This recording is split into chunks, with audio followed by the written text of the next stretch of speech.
O Brasil vai estrear na Copa do Mundo sem Neymar, e quase ninguém tá falando do que isso realmente significa. Todo mundo tá discutindo a mesma coisa. Se ele volta no segundo jogo, se a panturrilha cicatriza a tempo, se ele ainda é titular quando ficar pronto. Mas a pergunta certa é outra. É uma pergunta que o torcedor brasileiro não quer ouvir em voz alta. E se o problema do Brasil sem o Neymar não for a ausência dele, mas tudo que essa ausência expõe? Porque o que essa lesão revela sobre a seleção é muito maior do que um simples desfalque na estrela. Vamos aos fatos primeiro. Neymar sofreu uma lesão de 2º grau na panturrilha direita. Os exames feitos nos Estados Unidos confirmaram o que ninguém queria ouvir. Ele está de fora da estreia da Copa do Mundo, contra o Marrocos. A própria comissão técnica já trabalha com a volta dele apenas no segundo jogo, contra o Haiti. E olhe lá! E tem um detalhe que passou completamente batido no meio de todo esse barulho. Quando o Brasil entrar em campo na estreia da Copa, vai ser a primeira vez que a seleção disputa uma partida oficial de Mundial na era Ancelotti sem a camisa 10 que carregou esse país nas costas por mais de uma década. Pensa no peso disso por um segundo. Porque é muito fácil esquecer o tamanho do Neymar, justamente quando ele está machucado, fora dos holofotes. Ele é o maior artilheiro da história da seleção brasileira. Mais que o Pelé, mais que o Ronaldo. São quase 80 gols com a amarelinha, um número que parecia impossível de alcançar. Por 15 anos, o Brasil foi taticamente, emocionalmente e simbolicamente um time construído em torno de um homem só. Toda jogada importante passava por ele. Toda esperança, toda cobrança, todo peso. E é exatamente aí que mora o problema que ninguém quer admitir em voz alta. O Brasil não está só perdendo um jogador para a estreia da Copa. O Brasil está sendo forçado, no pior momento possível, a responder uma pergunta que vinha empurrando com a barriga há anos. Quem é essa seleção quando ela não pode depender do Neymar? Durante uma geração inteira, sempre que o jogo apertava, sempre que faltava ideia, a resposta era a mesma. Dá a bola pro Neymar e reza. Ele resolve. Agora, na estreia do Mundial, não tem pra quem rezar. E isso pode ser a pior notícia da nossa preparação. Ou, por mais estranho que pareça, a melhor coisa que poderia ter acontecido com esse time. Se falamos da lista, é uma lista que mudada um pouco com a última convocação, a primeira convocação contra Equador e Paraguai. Tem 9 jogadores que não estão agora. A ideia que tenho é conhecer novos jogadores que eu não conheço bem sobre perfil caracterial e pessoal. Não sobre perfil técnico, eu conheço a todos os jogadores, todos. E nessa segunda convocação há novos jogadores. Não está Neymar. Neymar teve um pequeno problema a última semana. Mas Neymar não precisamos testarlo. Todo mundo conhece Neymar, toda a comissão, toda a seleção, todos os torcedores do Brasil conhecem muito bem a Neymar. Neymar tem, como todos os outros, chegar a uma boa condição física para estar e para ajudar a equipe nacional a fazer as coisas bem, a tentar de fazer o melhor na Copa do Mundo.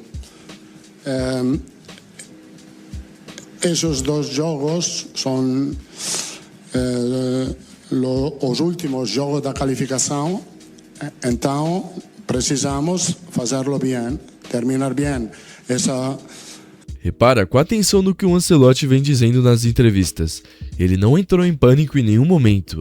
Ele falou com todas as letras que o Brasil tem muitos jogadores talentosos, que conta com o Neymar sim, mas que a vida segue de qualquer forma. E isso não é diplomacia de treinador para acalmar a imprensa, é a filosofia de trabalho. O Ancelotti está dizendo nas entrelinhas que esse Brasil não vai ser refém de ninguém, nem do maior artilheiro da história do país. Para um técnico que ganhou tudo, que se pode ganhar na Europa, o sistema sempre vem antes do nome, e é a primeira vez em muito tempo que a seleção pensa assim. E os números recentes dão razão ao italiano. Olha só o que aconteceu nos amistosos de preparação para o Mundial. Sem o Neymar em campo, o Brasil goleou o Panamá por 6-2, com uma facilidade que há tempo não se via. Depois venceu o Egito de novo. A seleção não travou na ausência dele, pelo contrário, com Vinícius e Rafinha pelos lados, velocidade pura e um homem de referência no meio. O time pareceu mais rápido, mais vertical, mais agressivo e bem menos dependente de um único cérebro para criar as jogadas. É desconfortável dizer isso em voz alta, mas a verdade é que o Brasil jogou solto, leve, sem o camisa 10, e o torcedor viu. E não é a primeira vez que algo assim acontece na nossa história. Pense em 1994, o último grande recomeço da seleção. O Brasil quebrou um jejum de 24 anos sem títulos com um time que ninguém achava bonito, que ninguém achava mágico, sem aquele craque genial e endeusado que a torcida exigia na época. Era um Brasil de Romário e Bebeto, pragmático, eficiente e mortal, mas coletivo acima de tudo. O Brasil não venceu o Tetra apesar de não ter um único Messias dentro de campo. O Brasil venceu justamente porque parou de procurar um salvador e virou um time de verdade. E a pergunta que fica é inevitável: será que a história está se repetindo de novo, bem diante dos nossos olhos? E é por isso que a ausência do Neymar expõe esse problema que quase ninguém tem coragem de encarar. Durante anos a gente confundiu duas coisas completamente diferentes: depender do Neymar e ter o Neymar. Ter o Neymar à disposição é um privilégio enorme, ninguém discute isso, mas depender exclusivamente dele é uma fragilidade que custou caro em 2014, 2018 e 2022. Toda vez que ele se machucou ou foi marcado, o Brasil desabou junto, e essa Copa, começando logo na estreia, vai revelar de qual lado dessa linha o Brasil do Ancelotti finalmente está. Tem gente que vai falar que isso é um desrespeito com o maior jogador da nossa geração. Não é, é justamente o oposto. É reconhecer que o Neymar é tão grande, tão fora da curva, que a seleção inteira foi desenhada em volta dele por mais de 10 anos, e que aprender a jogar sem essa muleta, mesmo que à força, mesmo que por uma lesão, é o que pode finalmente libertar esse time a dar a ele uma identidade que não depende só de um jogador. E olha que o Neymar nem é a única ausência dessa lista. O Brasil chega à Copa sem Rodrigo, sem Militão, sem Estevão, todos cortados ou fora por lesão nas últimas semanas. Ou seja, esse elenco já vinha sendo obrigado a se reinventar antes mesmo da bola rolar.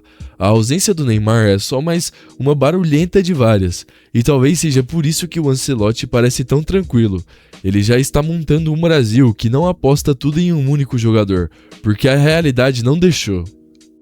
Mas existe um risco grande do outro lado dessa moeda, e seria desonesto não falar dele. Quando o Neymar finalmente voltar, no segundo ou no terceiro jogo, o Ancelotti vai ter que tomar a decisão mais difícil de toda a Copa. Ele mexe num time que estava funcionando bem, vencendo, entrosado, só para encaixar o maior nome do país? Ou ele segura o Neymar no banco e enfrenta a fúria de meio Brasil que comprou a camisa 10? O próprio Ancelotti já avisou publicamente: o Neymar vai ter que disputar a posição com o Vinícius e com o Rafinha, o que ele só joga centralizado, nunca mais pela ponta como antigamente. Ou seja, ninguém tem vaga garantida nessa seleção, nem mesmo ele. E essa é uma frase que há 5 anos seria impensável. E aí está, finalmente, o ponto que ninguém quer admitir. O Brasil entra nessa Copa sem o Neymar, não como uma tragédia anunciada, mas como um teste de maturidade. Um teste para descobrir de uma vez por todas se essa seleção finalmente cresceu, se ela aprendeu a ser um time de verdade, e não apenas um palco de um homem só. Por mais genial que esse homem seja, a lesão na panturrilha do Neymar não é só mais uma notícia médica no meio de tantas. É a primeira grande encruzilhada do Brasil na estrada rumo ao tão sonhado hexacampeonato. Então, quando o Brasil entrar em campo na estreia contra o Marrocos, sem o camisa 10 pela primeira vez na vida, presta muita atenção, não no que vai faltar em campo, mas no que vai finalmente aparecer. Porque o verdadeiro problema do Brasil nunca foi não ter o Neymar em campo nos momentos decisivos. O problema, esse que ninguém tem coragem de admitir em voz alta, sempre foi não saber jogar sem ele, quando mais precisou. E essa Copa, a partir do sábado, vai responder essa pergunta de uma vez por todas. E se você assistiu esse vídeo até aqui, eu te convido para deixar o like e se inscrever aqui no canal, para não perder nenhum vídeo como esse. Então, até o próximo vídeo.